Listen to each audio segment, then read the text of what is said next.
வணக்கம் வணக்கம் ஃப்ரெண்ட்ஸ், எல்லாம் எப்படி இருக்கீங்க? நல்லா இருக்கீங்களா? டீ காஃபி சாப்பிட்டீங்களா? Right, okay. இன்றைக்கி 30ஆம் தேதி காலையில் ஒரு 5:45. இப்போ நான் உங்கள்கிட்ட பேசுகிறப்போ 5 மணிலேருந்து குளிச்சு ரெடி ஆகிட்டேன். எல்லாம் ரெடி பண்ணிட்டேன். எங்கே போகிறேன்னா ஊத்தங்கரையில் இன்றைக்கி ஈவினிங் ஒரு 6 o'clock ஒரு ப்ரோக்ராம். அது அங்கே என்ன ப்ரோக்ராம், கோயில் திருவிழாவா என்னன்னு தெரியாது. வர சொல்லிக்கிறாங்க. நம்ம விஜயகாந்த் குமாரண்ண அண்ட் ரஜினி முனிஷ் அவங்க வர சொல்லிக்கிறேன். நம்மளை ஒரு டான்ஸ் ப்ரோக்ராம் போய் பண்ணிட்டு வந்துட்டு கிளம்பிட்டேன். இப்போ நான் கிளம்புறப்போ சைலண்ட்டாக பூனை மாதிரி கீழே இறங்கி கேட்டை மொல்லமாக திறந்து ஓட வேண்டியது தான். என் தம்பியை பொறுத்த வரைக்கும் நான் சென்னையில் தான் இருக்கேன். நான் ஏன்னா ஊருக்கு போகிறேன்னு அவங்ககிட்ட சொன்னால அவனுக்கு பயந்துடுறான். பயந்து ஒன்றே லூஸ் மோஷன் ஆகிடும், இல்லாட்டி யூரின் ப்ராப்ளம் வரும். அதுவும் அவங்ககிட்ட சொல்லாமலாம் போகிறேன். என் ஒய்ஃப் எந்திரிச்சிருவாங்க. அவன் முன்னாடி எழுந்திரிச்சு அவனுக்கு டிஃபன்லாம் கொடுத்துட்டு, பாபு இங்கே போயிருக்காரு, கோயிலுக்கு போயிருக்காரு, அங்கே போயிருக்காரு, மத்தியானம் வந்துடுவார், டிராஃபிக் ஜாம், சாயங்காலம் வந்துடுவார் சொல்லிட்டு சமாளிச்சுடுவாங்க. அதுக்குள்ளே நான் வந்துடுவேன். இப்போ கிளம்புறேன். இப்போ 5 மணிக்கு கிளம்புறேன்னா நாளைக்கு வீட்டுக்கு வரத்துக்கு எனக்கு எப்படி இருந்தாலும் ஒரு காலை 4 மணி 5 மணி ஆகிடும் நாளைக்கு வரப்போ. ஏன்னா அங்கே ப்ரோகிராம் நைட்டு முடியறதுக்கு 12 ஆகிடும். அங்கேயே கொஞ்ச நேரம் உட்காந்துட்டு நைட்டு 1 மணி பஸ்ஸோ ட்ரெயினோ ஏறிட்டு காலையில் வரதுக்கு 4-5 ஆகிடும். வீட்டுக்கு வரத்துக்கு 6 ஆகிடும். எனக்கு இதுதான். எங்கே ஊருக்கு கூப்பிட்டாலும் ப்ரோக்ராம் நான் ஒத்துக்கிறதே கிடையாது. எங்கே கூப்பிட்டாலும் பயமாக இருக்குது எனக்கு. ஒருவாட்டி சேலத்துக்கு போயிட்டு சேலத்துலேருந்து வரப்போகணும், ரொம்ப நொந்துட்டேன்.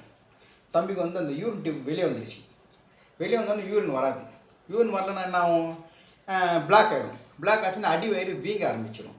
வீங்க வலி ஜாஸ்தி ஆகிடும். அவனுக்கு யூரின் வெளியே வராது. அவனுக்கு அந்த ஸ்பைனல் கார்டு ப்ராப்ளம்ன்றதால பிளாக் ஆகிடும். உடனே அந்த வந்து கேத்தீட்ரல் போட்டு யூரின் கடகன்னு வெளியே வந்தால் நார்மலாக இருப்பான். அவன் அந்த பயத்தில் எதனா ஆகிடும். இப்போ கூட நான் மூலமாக பேசணும், சவுண்டாக பேச முடியாது, அந்த பயம். இப்போ நான் கிளம்பிட்டு இங்கேருந்து நான் சென்ட்ரல் போகிறேங்க. டிக்கெட் கன்ஃபார்ம் ஆகலை. அங்கே வந்து சென்டர் வந்து 7:20க்கு டபுள் டக்கர் எக்ஸ்பிரஸ் ஒன்று இருக்கான் பெங்களூருக்கு. இல்லாட்டி 7:40-45க்கோ பிருந்தாவன் எக்ஸ்பிரஸ் இருக்குதுன்னு சொல்லிக்கிறாங்க. அங்கே போய்ட்டு டிக்கெட் கவுண்டர் டிக்கெட் வாங்கிட்டு எங்கன்னா சீட்டு கிடைக்காது, அப்படியே எங்கன்னா ஒரு கதவு ஓரத்தில் நின்றுட்டு ஜோலார்பேட்டை இறங்கிடுவேன். ஜோலார்பேட்டை இறங்க அப்புறம் அங்கேருந்து ஊத்தங்கரைக்கு 30 கிலோமீட்டர் பஸ்ஸில் போயிடுவேன். அங்கே போயிட்டு காண்டி ஃபோன் பண்ண சொன்னாங்க.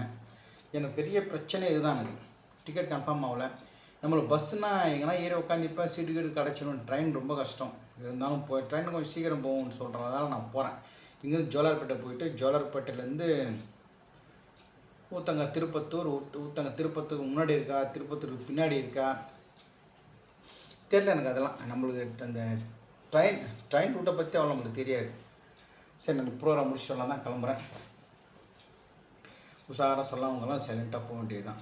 ஏன்னா நம்மளுக்கு ப்ரோக்ராம் வர்றதே எப்போனா ஒரு தடவை போனால் ஒரு 2000-3000 கிடைக்கும். ஏன் இன்னும் எதுனா ஒரு செலவுக்கு ஆகுமே. வெட்டியாக சும்மா வீட்டில் உட்காந்துட்டு கொடுக்குறோம். இந்த மாதிரி எதுவும் ப்ரோக்ராம் போயிட்டு வந்தேன்னு வச்சோம், மக்களை வந்து என்டர்டெயின் பண்ணுறது சந்தோஷத்துலேயே பெரிய சந்தோஷம். அடுத்தவங்களை சந்தோஷப்படுத்தி பார்க்குறது அது கலைஞரால் மட்டும்தான் முடியும். நான் கன்ஃபார்மாக சொல்லுவேன். இப்போ நீங்கள் இன்ஜினியராக இருக்கீங்க, டாக்டராக இருக்கீங்க, வக்கீலாக இருக்கீங்க, என்ன ஒரு ப்ரொஃபஷன்னாலும் அது உங்களுடைய திருப்திக்கு மட்டும்தான் இருக்கும். டாக்டர் தான் பேஷண்ட்டை க்யூர் பண்ணுங்க, ஊசி போடுங்க, மருந்து தருங்க, பேஷண்ட்டு சந்தோஷமாக சரி அவங்க சொல்ல நம்பிக்கையில் போயிட்டாங்க. சரி ஆகிடுது. அதுமாதிரி அட்வொகேட்டுக்கு போனால் கேஸ் ஜெயிக்காத யோசனை பண்ணி ஜெயித்தாலும் சந்தோஷம், தோற்றாலும் கஷ்டம் வந்துடுவாங்க. இன்ஜினியர் வீடு எப்படி கட்டினோம், அதான் எந்த தொழிலாக இருந்தாலும் அவங்க வேலை தான் பார்ப்பாங்க. எங்கள் தொழில் மட்டும்தான் உங்களை சிரிக்க வைக்க முடியும், மகிழ்விக்க முடியும். நீங்கள் கைத்தட்டல் இருக்க அதுதான் எங்களுக்கு பூஸ்ட், ஹார்லிக்ஸ். உங்களுக்கு மைண்ட் ரிலீஃப், ஸ்ட்ரெஸ்ஸும் ரிலீஸ் ஆகுங்க. ஒன்றும் இல்லைங்க, என்னுடைய ப்ரோக்ராம் நீங்கள் பார்த்தீங்கன்னு வச்சுக்கங்க, அடுத்து பாடல்கள், மிமிக்கிரி, ஜாலி டான்ஸு, நேராக விஜயகாந்த் சார் சின்ன கவுண்டரு அப்படியே நேரில் பார்க்குற மாதிரி இருக்கும். ரஜினி சார், அண்ணாமலை நேரில் பார்க்குற மாதிரி இருக்கும். ஒரு ஸ்ட்ரெஸ் பஸ்டர்னுவாங்க இல்லையா. சென்னையில் ஒரு பெரிய நேற்று ராஜா நமன் மடத்தில் சொல்லியிருந்தேன். 2-3 சப்ஸ்கிரைபர் வந்திருந்தாங்க. ஒரு ஃபேமிலியும் வந்திருந்தாங்க அந்த ப்ரோக்ராம் பார்க்குறதுக்கு. டிக்கெட் வந்து 400 rupees ஒரு டிக்கெட்டு. ஒரு ஃபேமிலி 4 பேர் வந்தாங்க. 4 பேர் நான் டிக்கெட் காசெல்லாம் கிடையாது. எனக்கு ஒரு கோட்டா இருக்குது, எதுவுமே உள்ளே உட்கார வச்சிட்டேன். அப்புறம் எங்கள் ஒய்ஃபை கூப்பிட்டு போனேன். அப்புறம் நண்பர்கள் 2 பேர் வந்தாங்க.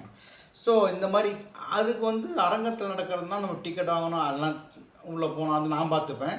இப்போ கோயில் திருவிழா ஒரு பெரிய ஸ்டேஜில் பண்ணுறாங்களா, தால் நீங்கள் வந்து பார்க்கலாம். ஸ்ட்ரெஸ் பஸ்டர் எங்களுடைய கலைத்தொழில் கஷ்டமான தொழில் தான், இருந்தாலும் மக்களை மகிழ்விக்கிற ஒரு தொழில். பெரிய பெரிய நடிகர்கள் நடிக்கிறாங்க. அந்த சினிமாவில் போய்ட்டு இங்கே காசு கொடுத்துட்டு பார்க்குறீங்க. ஃபீனிக்ஸ் மால் அந்த மால்லாம் ஒரு டிக்கெட்டை ஃபீனிக்ஸ் மாலில் 300 ரூபா 250 ரூபா, பாப்கார்ன் 300 ரூபா, அதெல்லாம் வாங்கிட்டு பெரிய பெரிய தேட்டரில் பெரிய பெரிய ஸ்க்ரீனில் உட்காந்து கை தட்டுன்னு ஜாலியாக பார்க்குறீங்க. அவங்க சம்பாரிச்சுன்னு போகிறாங்க, பெரிய பெரிய ஆர்டிஸ்டெல்லாம் சம்பாரிச்சுன்னு போகிறாங்க. ஆனால் நகல் கலைஞர் நாங்கள் ஒரு சின்ன சின்ன ஸ்டேஜ், சின்ன சின்ன கோயில் ப்ரோக்ராம், சின்ன சின்ன திருவிழா பண்ணுறாங்க. கிண்டல் பண்ணுவாங்க, ஏடிஆர் டண்டனக்கான்னுவாங்க. நான் பார்த்து விஷ் பண்ணுறேன், ஒன்றும் சொல்ல மாட்டேன். கையெடுத்துக்க முடியாது, விஷ் பண்ணால் கை காமிப்பேன், அவ்வளோதான். அந்த இடத்துல கோவப்பட வேண்டிய அவசியமே கிடையாது. சில பேர் சந்தோஷமாக வந்து கை குத்து போட்டோ எடுத்துகிட்டு போவாங்க, சில பேர் கிண்டல் பண்ணுவாங்க, சில பேர் ரொம்ப கேலி பண்ணுவாங்க.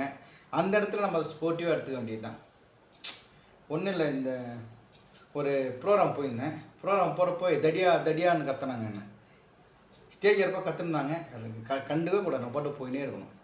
அதாவது நாய் விஷம் போட்டாச்சு, குறைச்சி தான் ஆகணும். குறையிறப்ப சில பேர் கல் எடுத்து அடிப்பாங்க, சில பேர் தடவி கொடுப்பாங்க. அந்த மாதிரி தான் நம்ம நினச்சிக்க வேண்டியது தான்.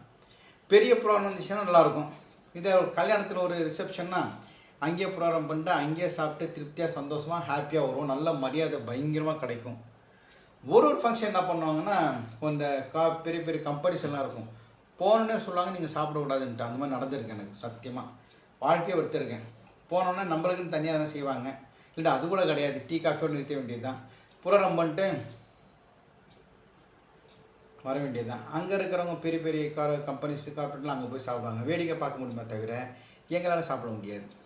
பார்த்துங்க, கலைஞர்களே கலைத்தொழில் மிக முக்கியம். அந்த கலைத்தொழில் சந்தோஷப்படுத்தி தரக்கூடிய அந்த கலைத்தொழிலுக்கு சில இடத்துல மரியாதை அப்படி தான் இருக்கும். அது ஒரு கல்யாணத்தில் அவங்க விட மாட்டாங்க, கண்டிப்பாக சாப்பிட்டு போகணும்னு சொல்லுவாங்க. இன்னொரு ஒரு ஃபங்க்ஷன் லேட்டஸ்ட்டாக நான் போயிருந்தேன். அந்த ஃபங்க்ஷன் என்ன பண்ணாங்கன்னா, என்னுடைய வேலை வந்து ஸ்டேஜ் மேலே ஏறி டான்ஸ் ஆடுவேன். டண்டனக்கா பல்ல இழிக்கிற சாங்ஸ் என்னுடைய வேலை. அதை பண்ணிட்டு நான் மேக்கப்பில் உட்கார வேண்டியது தான். ஆனால் லாஸ்ட்டாக நான் போன ஃபங்க்ஷன் என்ன ஆச்சுன்னா, அதை நான் பண்ணிட்டு போய் உட்காந்துட்டேன். உட்காந்தோன்னே கெஸ்ட்டெல்லாம் வராங்க இல்லையா, அதுக்கெல்லாம் நான் டிஆர்ண்ணா இங்கே வேணாம், டிஆர் இங்கே வாங்க, அந்த கெஸ்ட்டு அங்கேருந்து வராங்க, அப்படியே பாட்டு பாடினேன், அப்படியே கூப்பிட்டு ஸ்டேஜுக்கு போகணும். என்ன பாட்டு? நம்ம முதலாளி நல்ல முதலாளி எல்லாம் அந்த மாதிரி பாட்டு பாடி அங்கே கிட்டத்தட்ட ஒரு மணிலேருந்து அவர் ஸ்டேஜுக்கு விட்டேன். மறுபடியும் இன்னொருத்தர் கெஸ்ட் வர ஆரம்பிச்சிட்டாங்க. அந்த கெஸ்ட்டுக்கு பொட்டு வச்ச தங்க கோடம் பாட்டு பான்னு நேராக கூடணும். அந்த கெஸ்ட்டோட மூணாவது ஒரு கெஸ்ட் வந்துட்டாங்க. மறுபடியும் அதே மாதிரி இன்னொரு பாட்டு, இன்னொரு பாட்டு, அந்த பாட்டு இல்லை கேர்ள்ஸ் இருப்பாங்க. இந்த மாதிரி முடியாதுன்னு சொல்ல முடியாது, எத்தனை விட்டேன். அதெல்லாம் முடிச்சுட்டு ப்ரோக்ராம் முடிச்சுட்டு கிளம்புறப்போ எல்லாம் செம்ம தண்ணி. டிஆர் என் கூட டான்ஸ் ஆட சொல்லுங்கள். நான் கிளம்பிட்டேன், பேக் எடுத்து மாட்டி கிளம்பிட்டேன். இதுதான் டிஆர் டான்ஸ் ஆட சொல்லுங்கள். 30-40 பேர் ஆடுவாங்க, நடுவில் நான் என்னை பார்த்து அவங்க ஆடுவாங்க.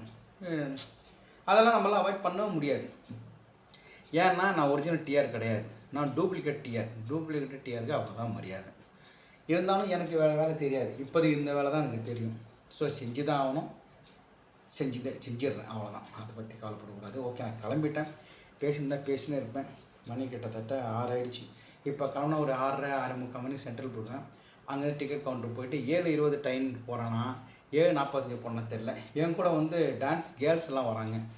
நான் அவங்க வந்து டிக்கெட் எடுத்து நீ தனியாக லேடிஸ் கோச்சில் வந்துடுமா, லேடிஸ் இதில் இருக்க வந்துடுமா, நான் தனியாக போகிறோமா அங்கே சொல்லணும். அங்கே போனாலும் தெரியும். போயிட்டு வரேன்.